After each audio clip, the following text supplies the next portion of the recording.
on fait déjà le bilan. Bah ouais, c'est la fin. Déjà, le 1er mai. C'est comme ça. Salut à tous, footeuses et footeux de la famille, c'est Thomas. Il y a plein de queutrues à voir. Le 11 type de la Ligue 1 d'après France Football.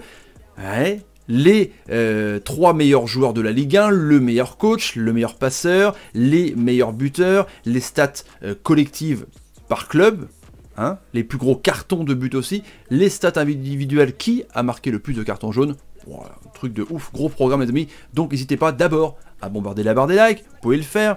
Hein, ambiance, borne d'arcade, 1000 likes les amis, merci à vous, c'est grâce à vous que la chaîne progresse de ouf, on cartonne en ce moment, donc merci pour les 1000 likes d'avance, et le petit bouton rouge et la cloche pour ne rater aucune vidéo, aucun live, avec les nouvelles émissions, le quiz foot la semaine prochaine, avec Game of Foot aussi en live, donc il y a plein de trucs à voir. On est parti avec la Ligue 1 qui a rendu son verdict avec le coronavirus. Hein, les amis, n'hésitez pas encore une fois à aller voir les vidéos d'avant, mais les 6 premiers ont été décidés et donc on est obligé de faire le 11 type, hein, dont France Football a sorti son site aujourd'hui. Je pense que tous les sites vont le sortir, en tout cas on devance un petit peu. Les amis, le top but déjà. Alors Mbappé, Ben Yedder, beaucoup posent la question. Mbappé a marqué 18 buts, mais moins de pénalty, 0 pénalty, tire pas les pénalty, et Ben Yedder a marqué donc plus de buts sur pénalty, donc ils ont départagé comme ça, en ratio. Donc Mbappé 18 buts, Ben Yedder 18 buts, Moussa Dembélé, le Lyonnais 16 buts, Neymar 13 buts, Victor Osimhen, le Lillois 13 buts, Habib Diallo de Metz, Sénégalais très très bon, 12 buts, Mauro Icardi 12 buts, Dario Benedetto 11 buts, Kasper Dolberg 11 buts de Nice, et Mba Nyang du Stade Rennais 10 buts. Voilà le top 10 des buteurs. Les amis, dites-moi ce que vous en pensez, s'il y a des choses à revoir ou c'est des joueurs qui manquent. Évidemment, les passeurs, encore un Parisien, Andrel Di Maria, 14 passes décisives, Issam Slimani, l'Algérien, 8 passes décisives, Yohan Kour, 7 passes décisives de Brest, très belle révélation, Pierre Lesmelou de Nice, 6 passes D, tout comme Neymar, tout comme Jonathan Iconé de Lille, Moses Simons, le Nigérian de Nantes, 5 passes D, Marco Verratti, 5 passes D, Romain Del Castillo de Rennes, 5 passes D, et Wissam Ben Yedder, 5 passes D, saison exceptionnelle pour un international français, 18 buts, 5 passes D, concerné par 23 buts de son équipe, franchement, chapeau les amis. On est parti avec France Football, donc le 11 type, le podium, le meilleur coach, les stats individuels, stats collectifs, c'est parti. N'hésitez pas à faire votre 11 en commentaire, mettez votre 11 en commentaire, les amis, c'est très très important pour un petit peu comparer ce que France Foot a mis. Alors, stats individuels d'abord, meilleur buteur, Kylian Mbappé, 18 buts, meilleur ratio que Ben Yedder, on a vu ça. Meilleur passeur, donc Andrel Di Maria, 14 buts, 14 passes décisives, pardon, qui amène à des buts forcément. Joueur le plus averti, Nicolas Pallois, 10 cartons jaunes, truc de ouf, hein, pour Nico Pallois de Nantes, 10 cartons jaunes. Joueurs les plus expulsés, carton rouge, donc 2 fois pour Ruben Aguilar. Donc saison un petit peu en demi-teinte pour l'ancien Montpellierin. Steven Moreira, ancien Lorientais, ancien Rennais, le Toulousain, 2 expulsions. Anthony Briançon, le Nîmois, le capitaine de Nîmes des Crocos, 2 cartons rouges. Et Marsal, l'ancien Guingampais, 2 cartons rouges aussi. Voilà pour les stats individuelles un petit peu marrantes pour les cartons jaunes, mais pas loin, 10 cartons jaunes. C'est quand même assez énorme dans une saison. Ça fait un tiers, presque un quart. Je calcule ultra bien, c'est ouf. Stats collective, maintenant on continue avec meilleure attaque Paris, 75 buts inscrits en 27 matchs. Meilleure défense Reims, meilleure défense, hein, 21 buts concédés en 28 matchs. Plus mauvaise attaque Toulouse, 22 inscrits en 28 matchs. Plus mauvaise défense Toulouse, 58 buts concédés en 28 matchs. Donc là, il n'y a pas grand chose à dire que Toulouse, même si ça gueule, fait un recours pour la descente, c'est quand même les plus nuls. Hein. Équipe la plus avertie, Marseille, 67 cartons jaunes, truc de ouf quand même pour les Marseillais. Équipe qui a enregistré le plus d'expulsions, dédicace à Tarek, 8 cartons rouges. Chaud, hein, dont celui de Jason Martins. Du coup, il a pas joué, quoi. Au coronavirus, mine de rien, il a eu du bol. Plus large victoire, 6-0. La J2, Lyon-Angers, on se souvient de ce carton, et Bordeaux-Nîmes à la J16.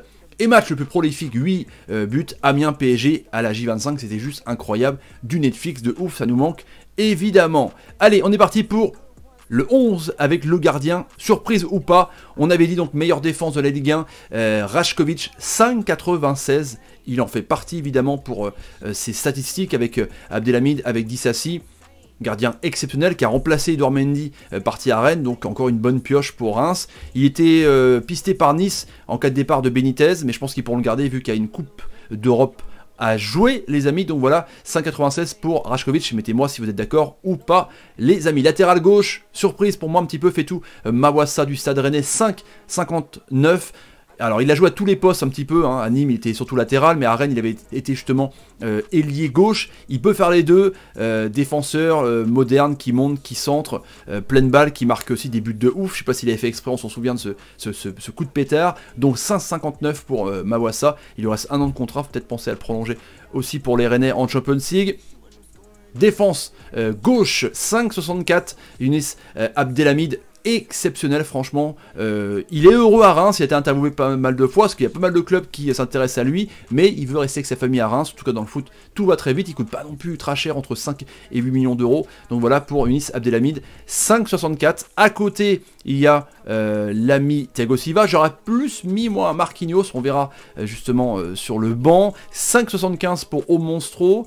Voilà, donc un petit peu saison en demi-teinte, très critiqué dans les grands rendez-vous, mais c'est vrai qu'il a fait une grosse saison en Ligue 1, donc voilà pour la défense axiale, Abdelhamid, Thiago Silva. À droite, encore un Rennais.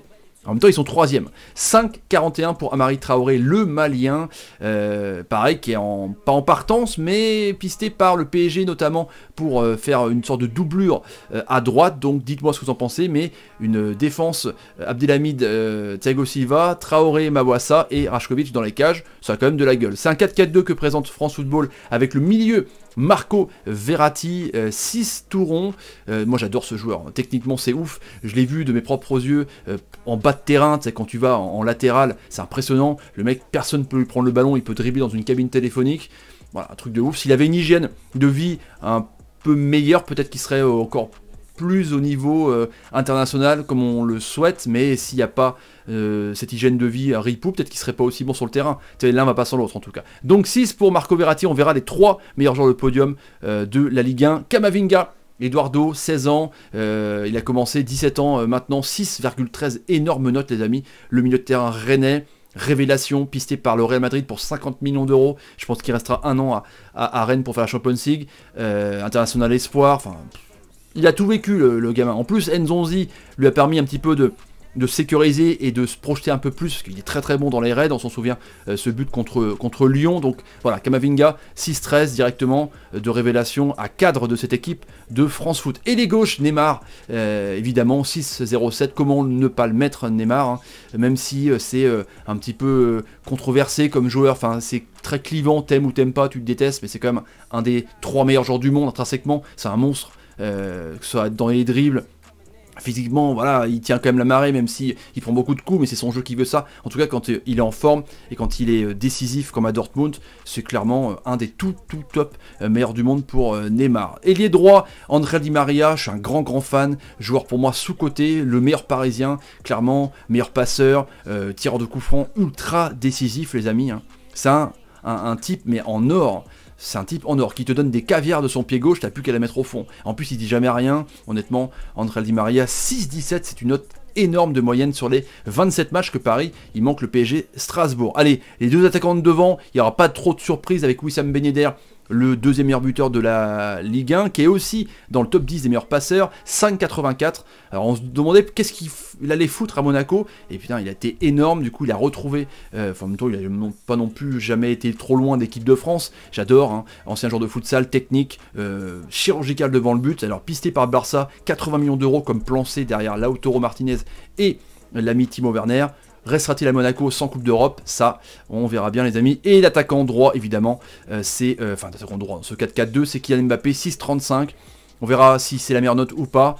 Que dire, hein. Il a eu des blessures au début et il a enchaîné sur les 20 matchs, 18 buts. Clairement, voilà, un monstre. Sans pénalty en plus, de toute façon, il ne tire pas. C'est un petit défaut d'ailleurs de la part de Kiki. Mais 21 ans, joueur qui bat tous les records chaque année. C'est voilà, c'est incroyable, sans commentaire pour Mbappé qui pour moi le futur grand joueur mondial. Le 11 type global les amis, dont Rajkovic dans les cages. On va voir un petit peu les bancs justement, le banc des remplaçants. Mawassa, Abdelhamid, Thiago Silva, Traoré, Camavinga, Marco Verratti, Di Maria à droite, Neymar à gauche et devant Ben Yedder et Mbappé. Je pense que le capitana, le brassard, on peut le mettre à Thiago Silva. Je pense qu'il dirigera bien cette défense. Les amis, avec Verratti qui viendra prendre les ballons au milieu. C'est une équipe équilibrée, je trouve, avec pour une fois 2 vrais milieux de terrain. Des fois, ils mettent des attaquants presque au milieu pour faire un petit peu briller tout le monde. Mais je pense que cette équipe a de la gueule et elle peut clairement viser pourquoi pas les 3 premières places largement. Je dis même largement, oui, largement quand même. Allez, on y va avec le banc. Parce qu'il y a du banc, évidemment. Donc, il y avait Steve Mandanda, les amis, 5,92, il était pas loin de Rajkovic. Baptiste Santamaria d'Angers, 5,71, que son agent veut placer au Real Madrid. Benjamin Bourigeaud, le Rennais, 5,71. Renato Sanchez, qui a eu du mal à démarrer, mais après qui était énorme, 5,69. Rafinha de Rennes, pareil, du mal à démarrer, mais après qui marquait but sur but, après un petit peu en baisse, 5,68. Dimitri Payet, 5,64. Issam Simani, 5,64, Idrissa Gueye 5,63, Victor Osimhen 5,62, Ibrahima Diallo de Brest, milieu de terrain énorme, le frère d'Abdou Diallo de Paris 5,59, Andy Delors, l'Algérien 5,58 et Benjamin André 5,57 les amis. Voilà donc, dites-moi ce que vous en pensez, s'il y a des joueurs que vous auriez peut-être rajoutés ou des joueurs oubliés ou des révélations, faites votre marché les amis. Le meilleur coach pour moi, parce que François ne l'a pas donné, mais c'est... alors j'aurais pu mettre Julien Stéphan, hein, pour être chauvin en tant que Rennais, mais je mets quand même André Villas-Boas, parce que pour moi, avec l'équipe marseillaise, il a tiré toute la quintessence du groupe. Voilà, et d'être deuxième avec cette équipe, c'est juste incroyable. Donc André Villas-Boas, j'espère que Marseille va le garder, j'espère qu'ils feront un Champions League avec lui, parce que c'est un monstre. Voilà, j'adore ce gars. En tout cas, en Ligue 1, c'est nickel pour lui. Le podium, les 3 meilleurs joueurs de la Ligue 1 de la saison, les amis, avec les notes de France Football, c'est donc Kylian Mbappé, numéro 1, sans grande surprise, André Di Maria, numéro 2, et Camavinga, alors là, énorme surprise quand même, Eduardo Camavinga, joueur numéro 3 sur le podium pour une révélation à un gamin de 17 ans, ça fait des années qu'on n'a pas vu ça, peut-être avec Mbappé quand il avait 17 ans, quoique. Donc les amis, dites-moi ce que vous en pensez sur ce podium de la Ligue 1. On a fini, donc la question que je pose, faites votre 11, j'ai demandé en début de vidéo, mais ceux qui sont encore là, faites votre 11 encore une fois les amis. J'espère que cette vidéo de 12 minutes vous a plu, on a vu tout le bilan. On se retrouve demain donc pour Game of Foot épisode 3 en live les amis, et le quiz, hein, n'hésitez pas à aller voir le petit teasing, le quiz la semaine prochaine, sur 4 émissions avec une finale et un footballeur, c'est un truc de ouf les amis. Allez, je vous laisse, partagez la vidéo sur Twitter, Facebook, Instagram et Snapchat, salut et salut, chaud, presque un mini live.